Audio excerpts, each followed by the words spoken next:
right. Welcome everyone to our 2024 Science Policy and Advocacy pitch competition. I'm super excited that we've made it all here to kind of culminate the last couple months that we've been working together through all of this into a pitch competition. I know our 10 finalists have been working hard to work on their pitch and are excited to deliver, and thanks for joining us. And we do have some special guest judges as well, and we'll introduce everybody in just a moment.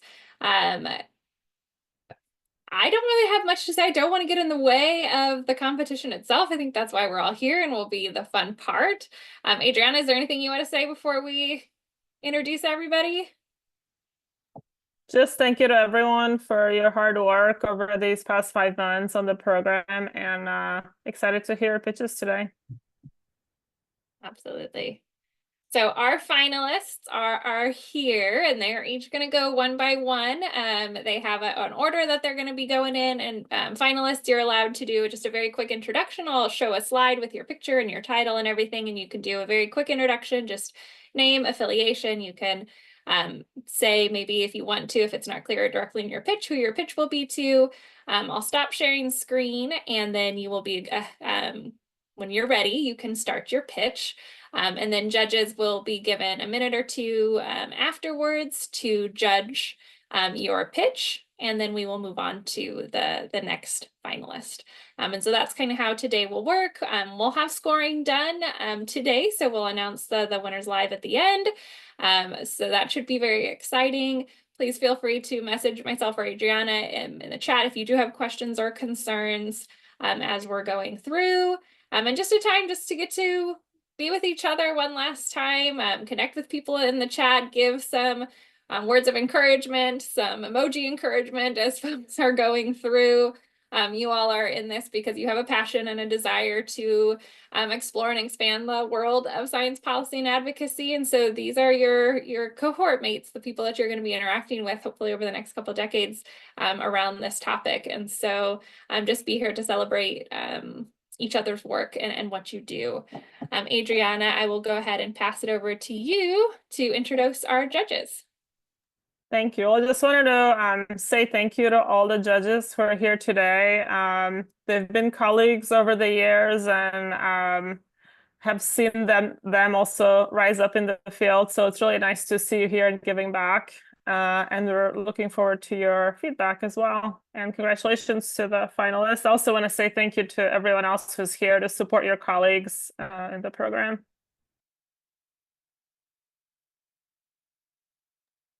Okay, well, first up, we have Michaela Sten, who is going to be presenting. So Michaela, I'll turn it over to you. It's never easy to go first, but then you do get to be done. So thanks for going first and being out there. So I'll turn it over to you, and then when you're done doing your introduction, I'll stop screen share. You get to be our little guinea pig for today. And then once I stop screen share, feel free to start your pitch whenever you're ready, okay? Thank you, everyone, for being here today, and thank you for allowing me to go first. Before I get started, I would like to apologize. My internet connection is a little bit unstable, so if I cut out in the middle, just let me know and I can re-say words. Otherwise, as I was introduced, my name is Michaela Sten, and my pitch is specifically tailored to my district's congressional representative, Salud Carbajal.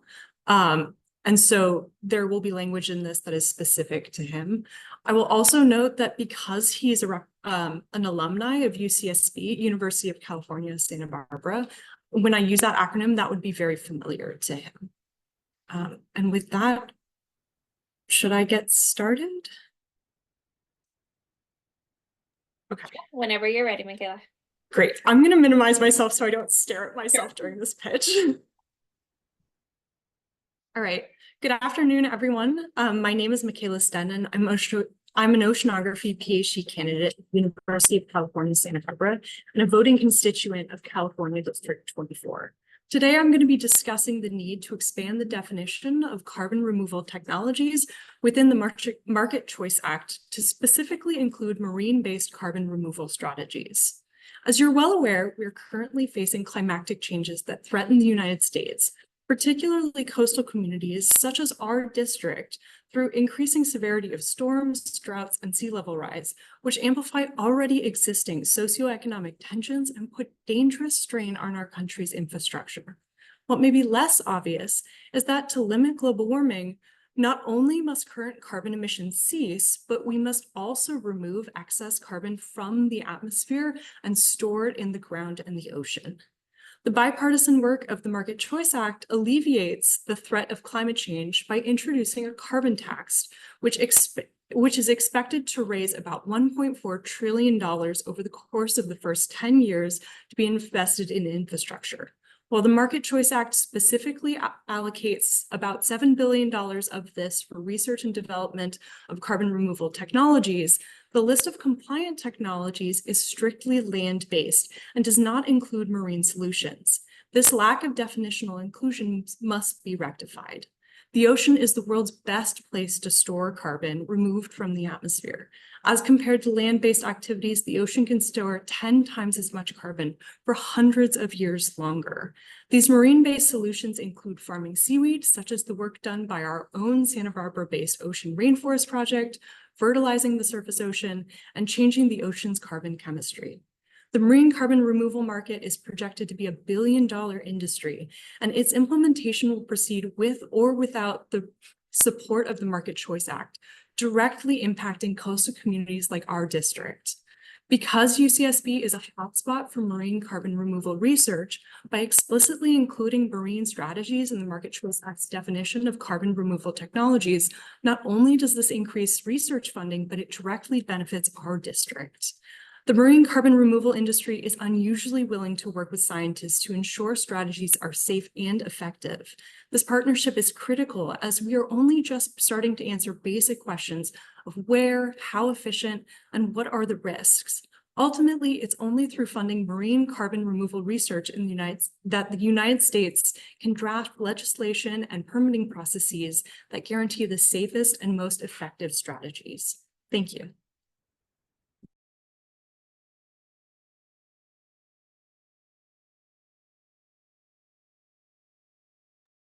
Wonderful. Congratulations, Michaela. You kicked us off. I love it.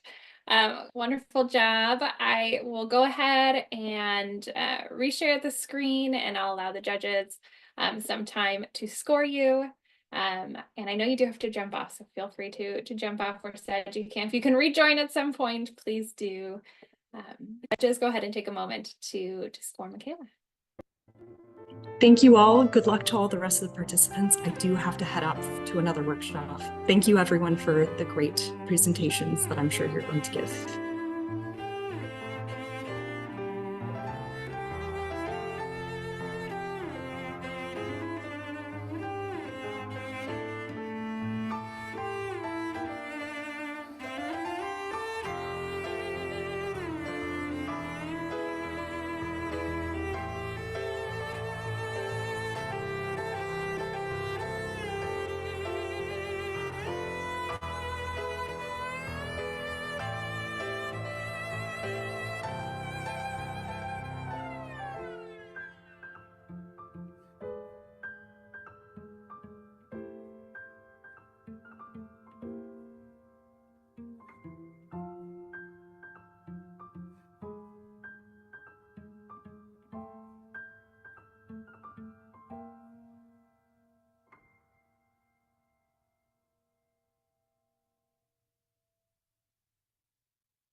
All right.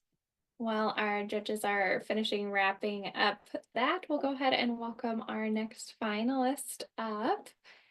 We have Christina Hurd is going to present, so I'll go ahead and have you introduce yourself, and then we will kick you off for your pitch. Awesome, thank you. Hi all, my name is Christina and I'm a biochemistry PhD candidate at Michigan State University. And the title of my pitch is there, the importance of funding sort of the title, Sorry. of increasing the standards for clean energy in Michigan. No, that's totally fine. And I'm directing my pitch to Sam Singh, which I say at the beginning of the pitch. So without further ado, I will jump right in. Thank you, Senator Sam Singh, for meeting with me today. My name is Christina Hurd, and I am a constituent of your district. I'm here to ask you to propose an amendment to Public Act 235 to remove trash incineration and landfill gas from what the state is considering renewable and clean energy. These methods release toxic pollutants into our air and water, disproportionately harm marginalized communities living near the incineration sites, and detract from investment in renewable energy solutions like wind, solar, and hydropower. I am currently a graduate student at Michigan State University studying energy storage and utilization by microorganisms, the cleanest energy users on the planet. And this work has reinforced my belief that sustainable energy generation is vital for Michigan's future. I know that this is an important issue for you and your staff since you sponsored 2 of the 6 environmental and energy bills that were passed last fall in Michigan. Please continue pushing for clean and sustainable energy, starting with amending Public Act 235. Thank you.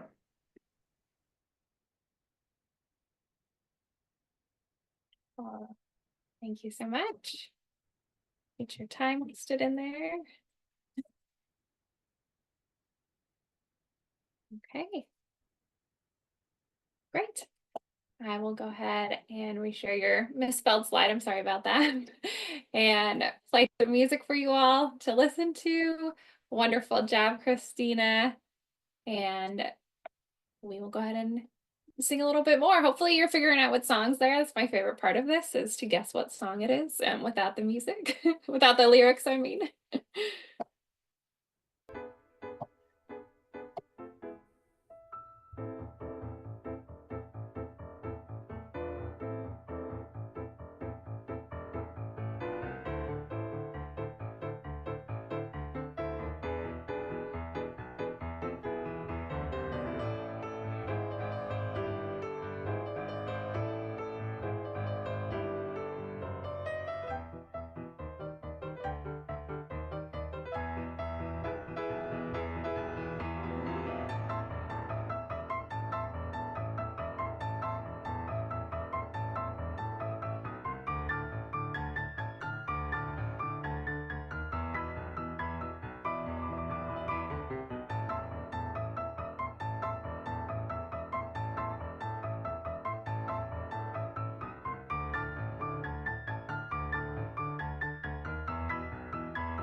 Okay, moving forward with our finalist, we have Anaga going to present next.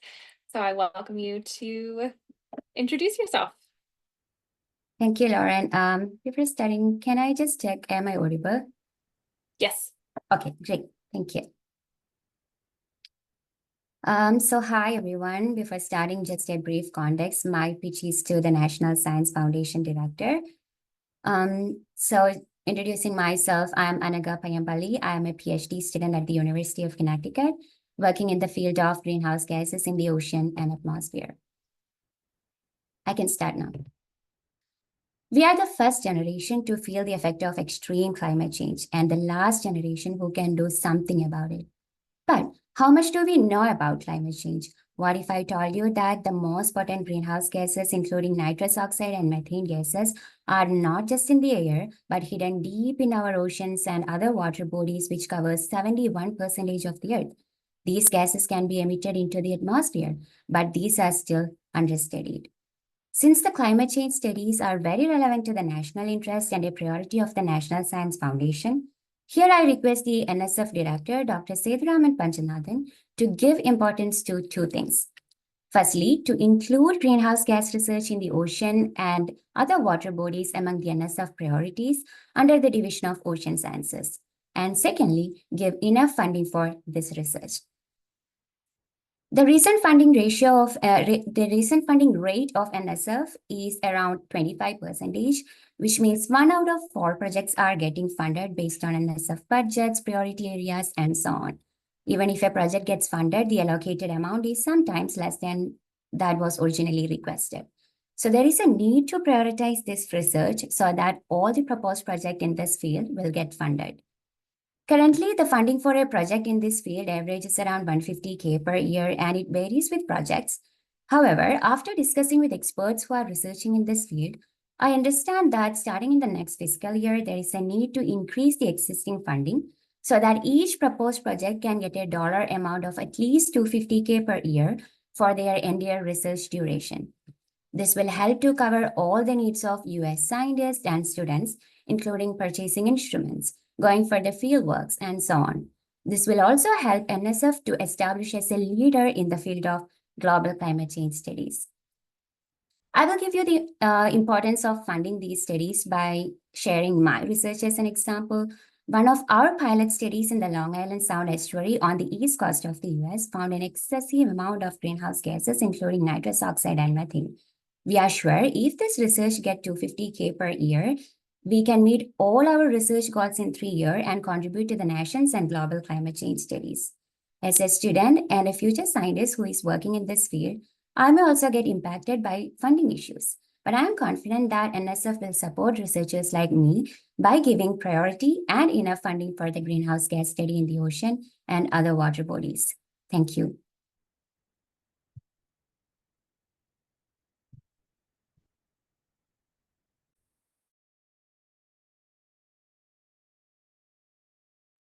Wonderful. Thank you so much. All right. Go ahead and reshare your slide. Play some music for everyone while the judges score. Thank you so much. Great job.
Okay.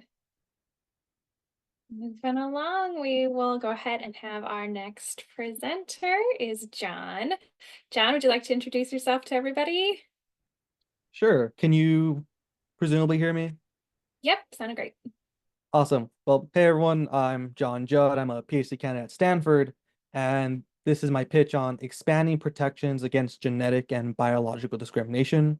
So, to provide some context, I designed this pitch to be said to Anna Eshoo, my House rep in California, and she serves California's 16th district. And with that, I'll jump right in. All right. Hello, Representative Eshoo. I am John Judd, a fourth-year PhD candidate at Stanford, researching predictive modeling of disease using genetic data, and I am speaking to you today to advocate for expanding federal protections against genetic and non-genetic biological discrimination. First off, I want you to imagine a world where children are kicked out of their classrooms solely because of their genetic sequence. Well, that is exactly what happened to Coleman Chatham, a middle schooler in Palo Alto who was forced to leave school because he had a genetic variant for cystic fibrosis, even though he never had the disease. Right now, we are at risk of this happening more and more. Over 26 million people have taken an at-home genetic test through companies like 23andMe and Ancestry DNA. And as of 2024, over a third of Americans have a wearable device like an Apple Watch that collects personal biological data. While this technology provides valuable information about someone's familial history or predisposition to disease, it could also be used to justify unfair treatment and limit access to employment, education, insurance, and more. Current protections against this type of genetic discrimination were established with the Genetic Information Non-Discrimination Act, or GINA, back in 2008, but the protections were limited. The law only covered health insurance and employment discrimination, was written well before genetic information was widely available, and didn't consider these other types of personal biological data like those collected through wearables. As a strong supporter of Silicon Valley, I'm sure you understand the need to protect individual rights while promoting innovation.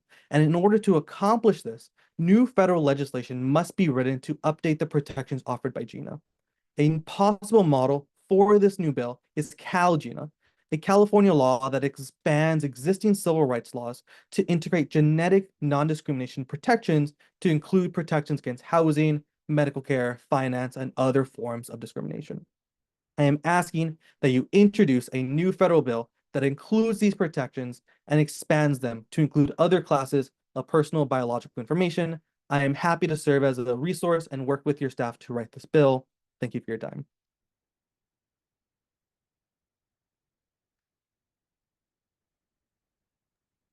Wonderful, John. Thank you so much. We will go ahead and reshare your slide with some music for the judges to score. Wonderful. Thank you.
Great. We will move on to our next finalist, which is Brianna. Go ahead and introduce yourself.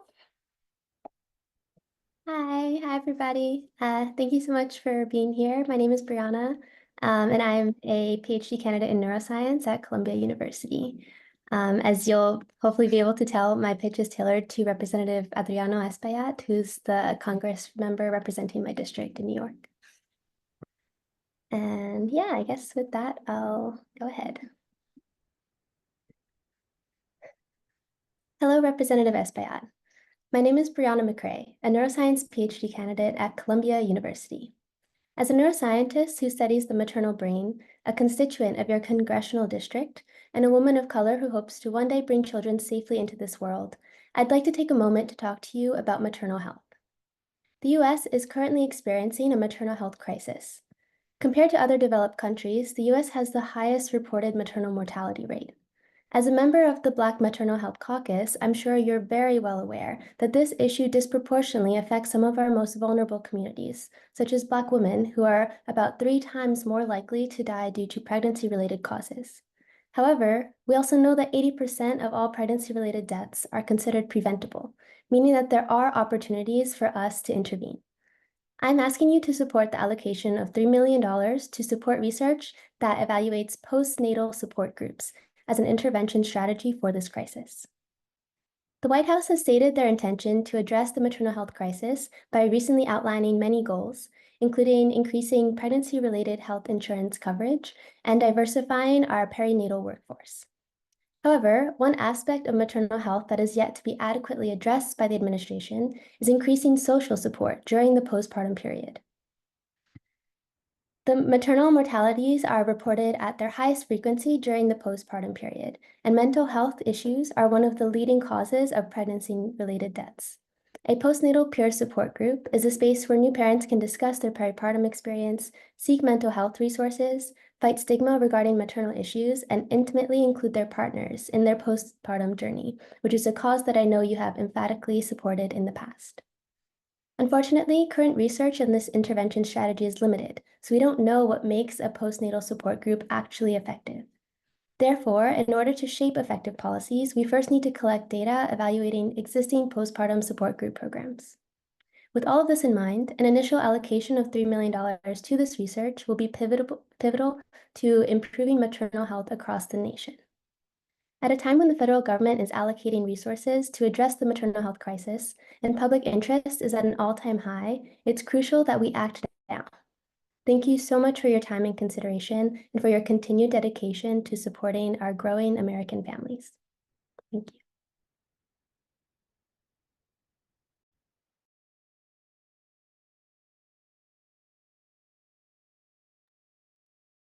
Wonderful. Great work, Brianna. Thank you so much. All right. Go ahead and share your slide again while our judges score.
We are moving along. Hopefully you all are enjoying the variety of pitches we've had. I love the topics, and that's my favorite part, to see where all your passions are in the research you're doing is so fun. So we will move on to our next finalist. Cherry, would you like to introduce yourself? Hi, I'm Cherry Chung. I'm a PhD candidate of Department of Microbiology and Immunology at Indiana University. So my pitch is specifically for Senator Todd Young in Indiana, since he has previously supported the Long COVID Support Act, and I'm also a constituent of his district. So I will go ahead to start my pitch now. Senator Young, thank you for taking the time to meet with me today. I'm Cherry Chung, a constituent of your district and a scientist specializing in lung immunology at Indiana University. Imagine a life where a simple breath feels like a battle.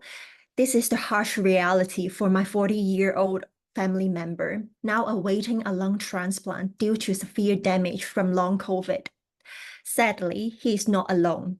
17.6 million Americans suffer from long COVID, with 3.8 million experiencing debilitating symptoms like fatigue, chronic pain, and brain fog comparable to a living death. Your leadership in introducing the Long COVID Support Act last year has been instrumental in bringing much-needed attention to this crisis. It's through efforts like yours that we've seen the NIH Recover Initiative receive $1.65 billion in funding, which has already provided significant insights, such as identifying major symptom clusters and understanding the long-term effects of SARS-CoV-2 on various organ systems. However, the challenges are far from over. While we have made progress, critical gaps remain, especially in developing effective treatments. Long COVID is a complex condition that affects each individual, each patient differently, making it difficult to treat with a one-size-fits-all approach. That's why we, alongside the American Association of Immunologists, are asking for an additional $300 million in funding to the NIH. This funding will expand the scale and scope of clinical trials, improve diagnostic tools, and develop patient-centered care models tailored to the specific needs of those suffering from long COVID. Investigating in this research is not just about finding a cure, it's about providing hope to families like mine who are desperately seeking answers and relief for their loved ones. Ignoring long COVID's long-term health implication is perilous. We must act now to prevent further devastation. Your continued support in securing this funding will make a profound difference, not only in advancing our scientific understanding, but in transforming the life of those affected. Let's unite to address long COVID comprehensively, ensure the health and well-being of our communities. Thank you.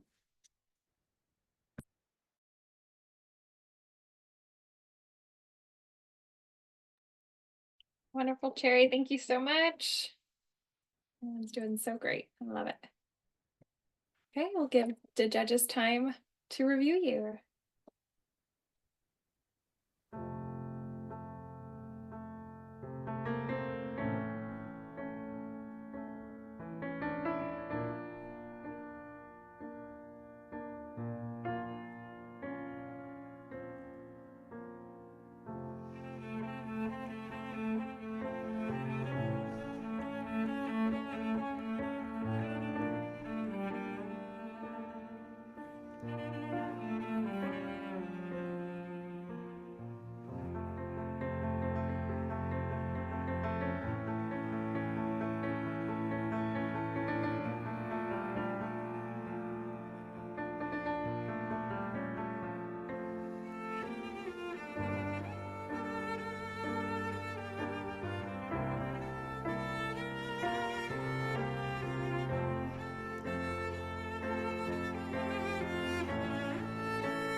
Okay. We will head on to our next finalist. Alexa, would you like to introduce yourself? Yeah, great. Thanks, Lauren. And thank you everyone for being here. I do want to apologize. My cats have decided that now would be a good time to come into the room that I'm at. So hopefully they don't make a disruption. But my name is Lexa Zimmelman, and I'm a graduate student at the University of Iowa. There's not too much background needed for my pitch, but I'm going to be talking about increasing research funding and have structured it for my representatives in Congress. All right, great. My name is Alexa Zimbelman, and I am a neuroscience graduate student at the University of Iowa, where my research focuses on the neural mechanisms underlying substance use disorder. I'm a member of the Society for Neuroscience as well, which is the world's largest organization of scientists and physicians dedicated to understanding the brain and the nervous system. According to 2022 data, over 45 million Americans struggle with substance use disorders. Unfortunately, this is probably not a surprise to any of us, as drug addiction has touched every corner of our nation. In our home state of Iowa, deaths from drug use, including from alcohol and opioids, are on the rise. And without further investment and research into the underlying causes of addiction, it will be impossible to solve this epidemic. This is why I'd like to ask for your support in approving the highest levels of research funding passed by the House and Senate Appropriations Committees. These values include at least $48.85 billion for the National Institutes of Health and $9.55 billion for the National Science Foundation. By providing this increased funding, Congress would demonstrate a clear dedication to the advancement of scientific discovery after recent stagnant budgets for these institutes. As a neuroscientist, I would also be remiss if I did not tell you about the BRAIN Initiative and the desperate need to increase support. The BRAIN Initiative aims to accelerate the development and application of technologies to produce a new dynamic picture of the brain. As brain disorders affect 1 in 3 people across the globe, it's essential that Congress support increased funding for the BRAIN Initiative and improve the highest level of funding passed by the Senate Appropriations Committee of at least $450 million.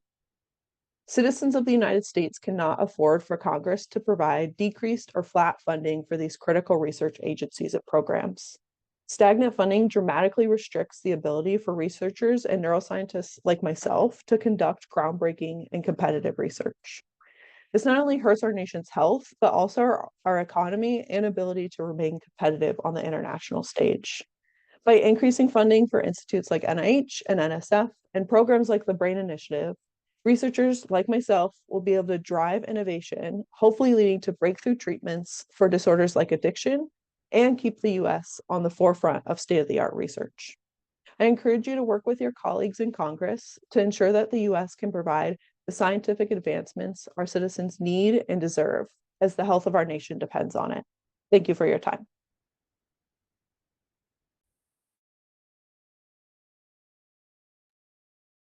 Wonderful. Thank you so much, Alexa. All right, we'll give the judges some time to score.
Right.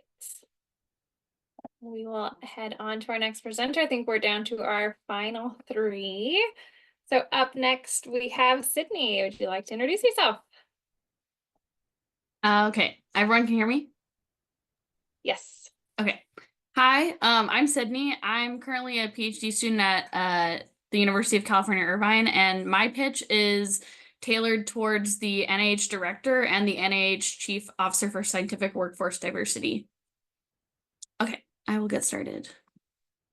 Hi, my name is Sydney Prang, and I'm currently a training grant funded PhD student at the University of California, Irvine. I'm talking to you today because we are facing a crisis of STEM PhDs feeling unprepared to enter the workforce. Thankfully, the NIH can address this crisis by reforming their T32 training grant mechanism to mandate an option for predoctoral and postdoctoral trainees to participate in internships. Recent reports indicate that 65% of graduate students are uncertain about future employment prospects, and 56% of graduate students say that finding a permanent job is the most difficult thing that is facing them during their graduate studies. Similar trends also show that fewer PhDs than ever are pursuing academic postdocs, and if they do pursue a postdoc, 42% of PhDs report feeling negative about their job prospects during their postdoctoral training. These reports underscore that we are not doing a good enough job preparing our highly valuable and highly skilled STEM PhDs to enter the workforce, and this gap may lead to some of our best talent leaking out. The NIH has the means and opportunity to step in and address this problem by reforming their T32 training grant mechanism to mandate an option for predoctoral and postdoctoral trainees to pursue internships during their time on the training grant. In general, applicants with internship experience are 12.6% more likely to be invited for a job interview. And internships don't just positively correlate with job opportunities, they can also expose trainees to a variety of different career options, foster skills that are unattainable in their academic training, and provide concrete opportunities, networks, and contacts for their next career step. Despite the value of internships, institutional policy on internships varies widely, and often the principal investigator of a trainee is the only and final say on whether a trainee can pursue an internship at all. The NIH has an opportunity to eliminate these unequal opportunity internship policies by updating their T32 training grant requirements to mandate that internship opportunities are provided as a criteria for funding. And by doing this, the NIH can create a domino effect that will push higher education institutions to, in general, update their training structure to be more fostering of internships as well as career exploration so that PIs are able to apply for training grants through T32 mechanism. By reforming the T32 training grant mechanism for funding criteria to include internship opportunities, the NIH can assure that PhDs will be better trained to create a stronger STEM workforce in the future. Thank you so much.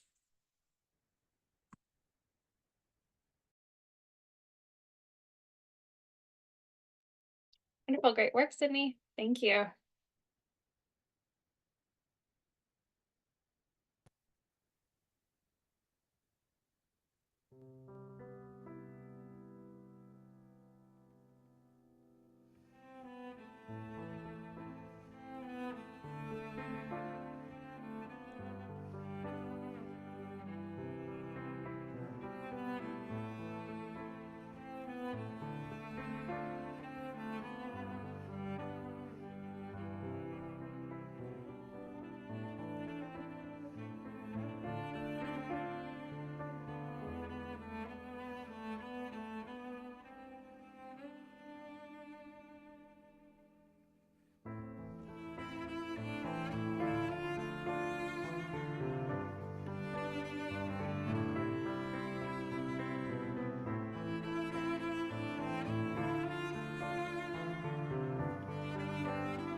All right. Our final two, we will move on to our next finalist is Frank. Frank, welcome. Would you like to introduce yourself? Yeah, hello. Please, can you hear me clearly? Yes, you're All good. right. Okay, I'm happy to take you to Africa. My pitch is going to be on refurbishing science labs in the traditional senior high schools in Ghana. And for a context, those of you who do not know where Ghana is in Africa, the western part of Africa. Yeah. And my name is Frank Obiade. I am a third-year PhD candidate in biological sciences and public health at Harvard University. And this pitch is actually for the Ghana Ministry of Education led by Dr. Yao Osei Educhum. All right. Hello, my name is Frank Obiade, and I'm a PhD candidate in biological sciences at Harvard University. And today I am very happy to pitch to you, the Ghana Ministry of Education, on refurbishing the science labs in the traditional senior high schools in Ghana to promote STEM education. STEM education is very important in promoting sustainable development. It enhances creativity, innovation, critical thinking, and entrepreneurship. And in Ghana, there is a growing need for STEM skills in sectors such as the healthcare, agriculture, and business. And I would like to highly commend you, the Ministry of Education, led by Dr. Yao Osei Educhum, for recognizing the importance of STEM education in Ghana's development and establishing 6 new senior high schools that are focused on STEM education. However, there is more to be done. There are over 600 traditional senior high schools in Ghana, and out of this number, about 500 of them offer general science, a STEM field, as a program of study. However, many of these traditional senior high schools lack labs that are furnished with equipment such as microscope, burette, pipette, and other digital tools to make the study of science more engaging. And this prevents the student from acquiring the relevant STEM skills since their studies are more focused on the theory with less practical experience. And so to this end, I am pitching to you, the Ministry of Education, to pay equal attention to the traditional senior high schools and provide them with modern and well-furnished labs that have equipment such as microscope and other equipment that will make the study of science more practical. And I believe that this will even pitch the students' interest in STEM education and enable them to pursue STEM-related fields at tertiary after they graduate from high school. The estimated cost of this upgrade is about 50,000 Ghana cedis per school. And if the ministry sets up a 5-year plan, I believe in the next 5 years, many of these traditional senior high schools will have a well-furnished labs to make the study of science more engaging and experiential. I want to end by emphasizing that I am a firm believer of the vision of the ministry for Ghana, which is to make Ghana a STEM-driven country. If we invest in the traditional senior high schools, we'll be equipping thousands of students with the relevant STEM skills to enable them to become the next generation of leaders, innovators, and researchers for the country. Thank you very much.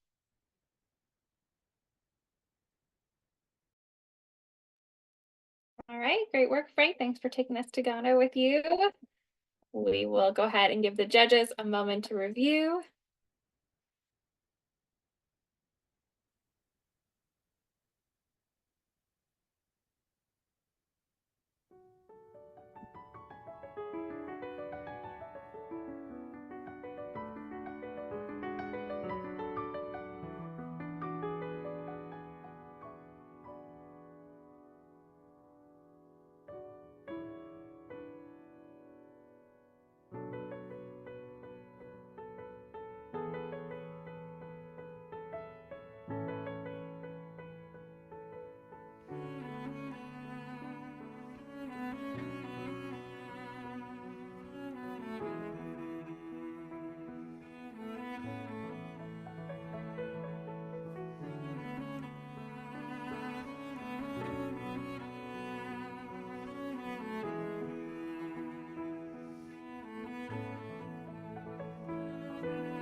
our 10th and final presenter for the evening.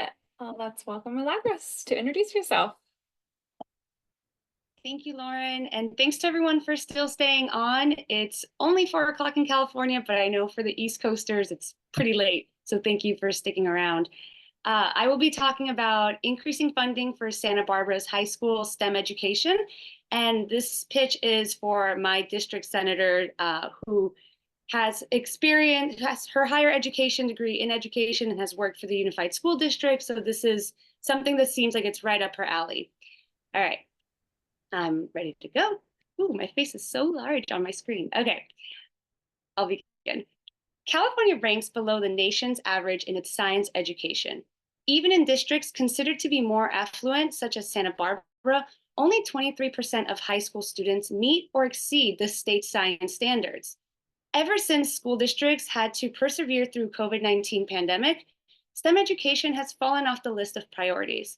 It is time for California to start prioritizing funding for high school science education so that students can be best equipped for their next steps in adulthood, whether it be trade school, jobs, or going into college. Ensuring that the youth today are well educated will enable them to continue innovating and advancing our technologically adept society. As a biochemistry teaching assistant at the University of California, Santa Barbara, I see the difference between my students who have a strong understanding of high school science and those who struggle to keep up. My passion project, Rooted in STEM, is my personal attempt to make the STEM world more approachable to those who are interested in it. However, resources such as my own are available to those who know to seek it out. Therefore, as a state, we should do our best to make sure that students across all socioeconomic backgrounds do not feel discouraged when learning different STEM subjects. The biggest obstacle will be increasing funding so that all high schools are given the proper support needed for the students to succeed. Senator Limon, after you're reelected as District 19 State Senator, I am asking you to introduce a new bill that puts science education and its funding at the forefront of discussions at the state level. A measure that increases funding programs such as Biden-Harris administration's Raise the Bar, STEM Excellence for All Students initiative will be the most effective way to increase STEM engagement and retention of the nation's future scientists. Let's be a part of supporting California's future scientists, technology specialists, engineers, and mathematics experts by prioritizing their education today. Thank you.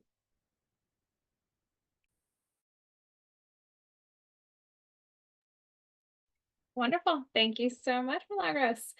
All right, I will share our screen and let our judges review your pitch one last time.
Okay. So at this time, all scoring is in. So while Adriana and I calculate our top 3 winners, I invite the judges, if you want to come off mute, if you want to just share overall feedback or words of encouragement to our science policy cohorts, I invite you to do so while we calculate our winners. I can start. Somebody has to break the ice. Good job, everybody. Really, really impressive work and really interesting topics. I think something that I wrote to a lot of you, which bears saying to everyone, is it is worth taking the time to introduce yourself, even though it takes time away from your ask, because there's a lot of data showing that numbers do not change people's minds and do not influence action, but personal connections do. And the way you build personal connection is by making somebody empathize with you. And a way to do that is even as simple as saying, I'm a constituent in your district, but can you go farther than that, right? Your representatives know their district. Is there a location, a coffee shop, an intersection, a park, and you say, I live near X, it's inviting them to have an emotional response to that place that then connects them with you. So I'd say just broadly, it's worth taking the time to just try and do that. But really, really good job in terms of content, everybody. Yeah, I want to second Jennifer's comments that everyone did an amazing job. These are all great to listen to, and you're well on your way to being very convincing policy advocates and enthusiasts for the rest of your careers.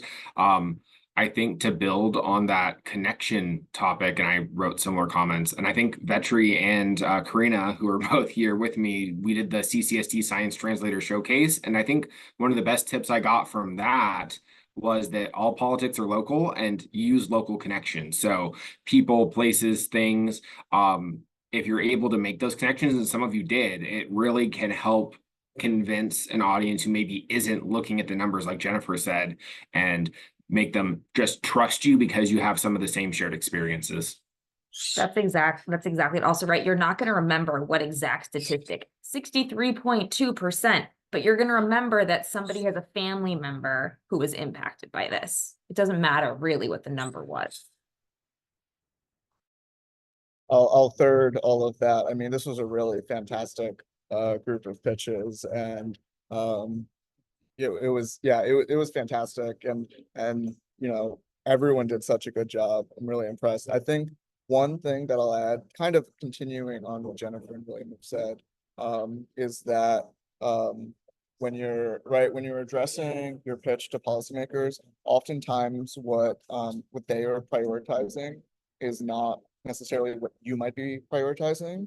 And so in pitching the effects of your proposed policy, think about not just, you might care about it for some very important reasons, but your policymakers are thinking about this on a much larger scale. They're looking at like how many jobs are going to be created in my district, what are the economic impact, what's the social impact, all these things. So focusing on those kinds of questions is really crucial. Also, as a fun thought exercise, you all did such a good job pitching to what mostly to me sort of sounded like sympathetic audiences. You were talking to people who maybe had a connection to this already or were interested in supporting this because of their background. And it sounded just to my ear like there was a lot of people who probably would agree with the ideas that you're presenting. Think about how you'd rewrite this pitch for a antagonistic audience. Like what different changes in language, word usage, style of argument you present would you make to someone who maybe is on the other side of the issue and you're trying to bring them over? And that can be a really strong way to then even strengthen this pitch for the audiences who probably also are already on your side.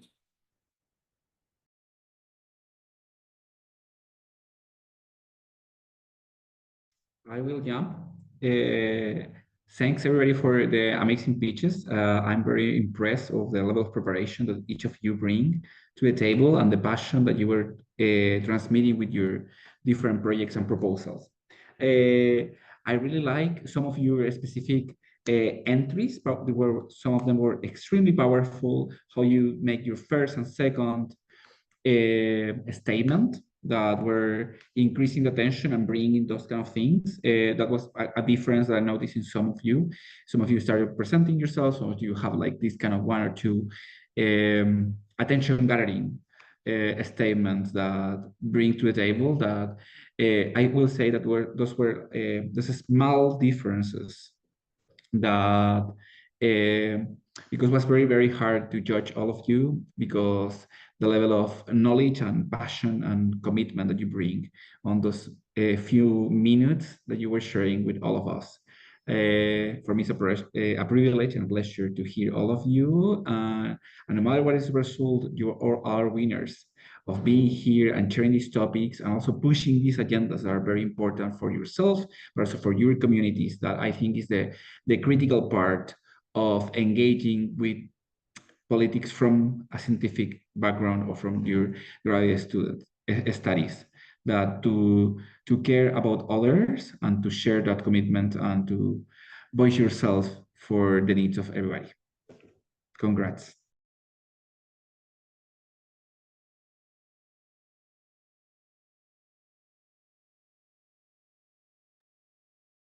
Welcome, cohort mates also who stuck in and listened. If you want to give any kudos or any feedback for our presenters, I welcome you to do that as well.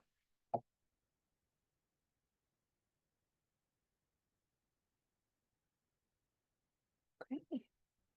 Well, we do have our winners tallied up, so I will pass it over to Adriana, who's now been running this program for 4 years, to announce our winners. Very exciting. Thank you all.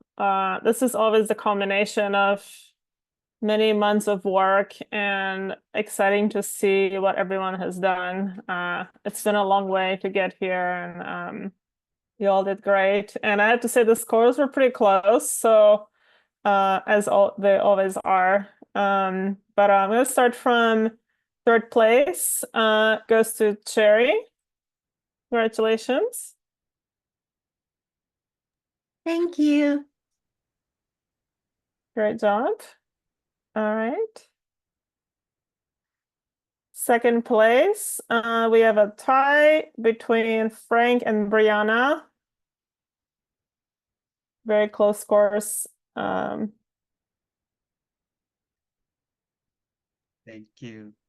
Good job, guys. And then the first place is John. Congratulations. Thanks, everyone. Awesome job, everyone. It's so exciting.